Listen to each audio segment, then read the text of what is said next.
কলিযুগে সুখদেব গোস্বামী শ্রীমদ্ ভাগবত গান করেছেন। ইয়া নিত্যকাল কৃষ্ণ প্রাপ্তিকর এবং প্রেমানন্দ ফলপ্রদ।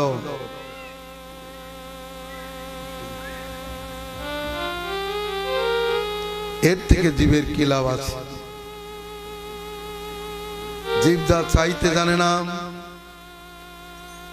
হীনার্থাধিক সাধক গোবিন্দ তাকে ততোধিক বস্তু দান করেন যখন তার কথাকে আশ্রয় করে জীব।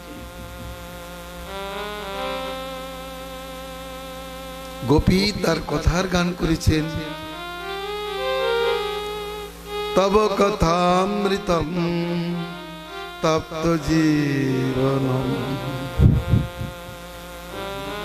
কবি বিড়িতম কলমশাপম শ্রবণ মঙ্গলম শ্রীমদাততম ভুবি গৃহন্তি তে ভূরিদা জনা। কৃষ্ণ, তোমার কথা সংসার সন্তপ্ত অথবা তোমার বিরহ সন্তপ্ত জীবের পক্ষে অমৃত স্বরূপ।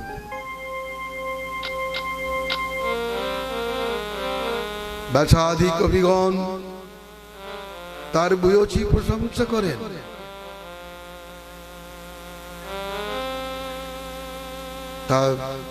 তার আশ্রিত সেই কথাশ্রিত ব্যক্তিকে সকল প্রকারে পাপ থেকে মুক্ত করে।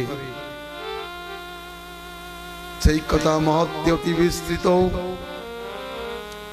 সংসারে যারা ভাগ্যবান অতীব দান্য তারাই কথাকে আশ্রয় করে। সেই ভগবানের কথা তাহলে ভাগবত শ্রবণের প্রয়োজনীয়তা বোধ করিয়ে আমাদের জীবনের সার্থকতা সম্বন্ধে আমরা আলোচনায় ব্রতী হব। যদি ভাগবতের গুরুত্ব উপলব্ধি না হয় তাহলে মনে করি তার মনুষ্যত্বের উদয় হয়নি, তার মানবতার উদয় হয়নি, তার ভদ্রতা সভ্যতা ধার্মিকতা এখনো পর্যন্ত উদিত হয়নি। যদি সে ভাগবতের গুরুত্ব উপলব্ধি না করে। ভাগবতী কথার গুরুত্ব কি? শতং ত্যক্তা চরেৎ স্নানম সহস্রং ত্যক্তা চ ভোজনম লক্কং হিত্বা তিথিং সেবেৎ কোটিং হিত্বা হরে কথম। হে মানব, পরমার্থ সাধক দেহটা রক্ষার জন্য প্রয়োজন বোধে শতকর্ম পরিত্যাগ করিয়া যথাসময়ে দুটো ভোজন করিবে,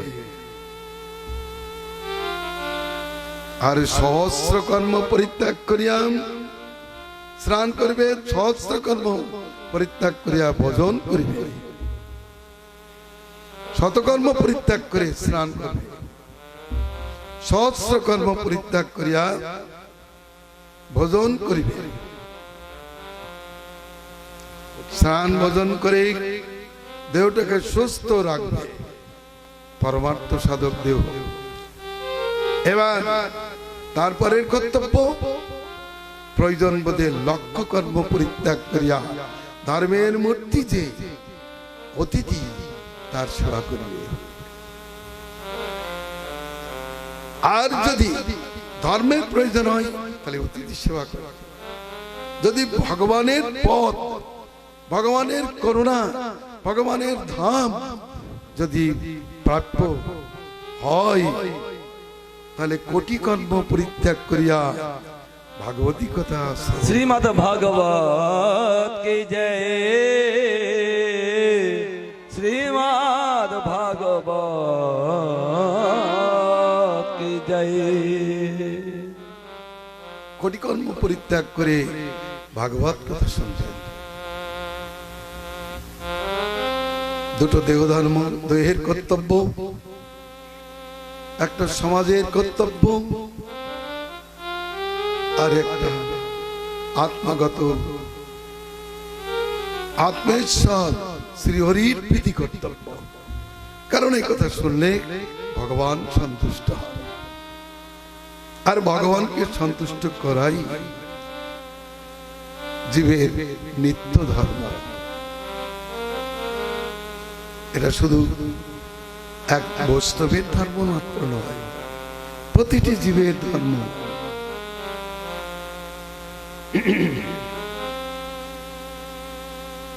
অতএব বুদ্ধিমান ব্যক্তি ভাগবতী কথায় রতি করিবেন।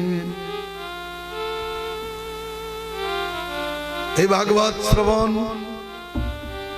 সমস্ত ধর্মের থেকে শ্রেষ্ঠ বলে নারদ মুনি বিজ্ঞাপন দিয়েছেন।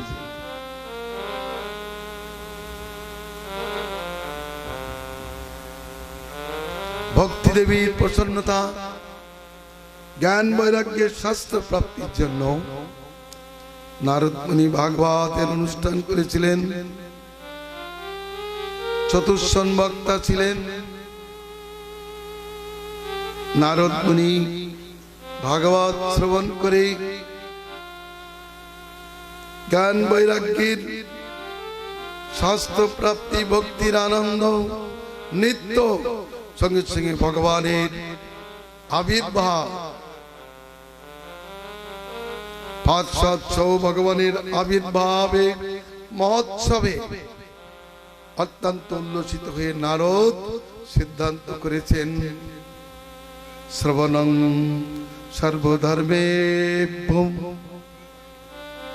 বরং মন্যে তপোধনা।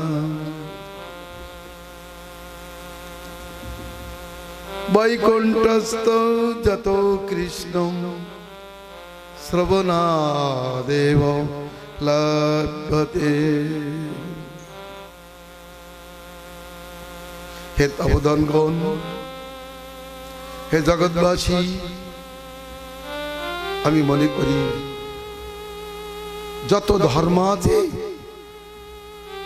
সেই সমস্ত ধর্মের মধ্যে ভাগবত শ্রবণই সর্বোত্তমোত্তম ধর্ম।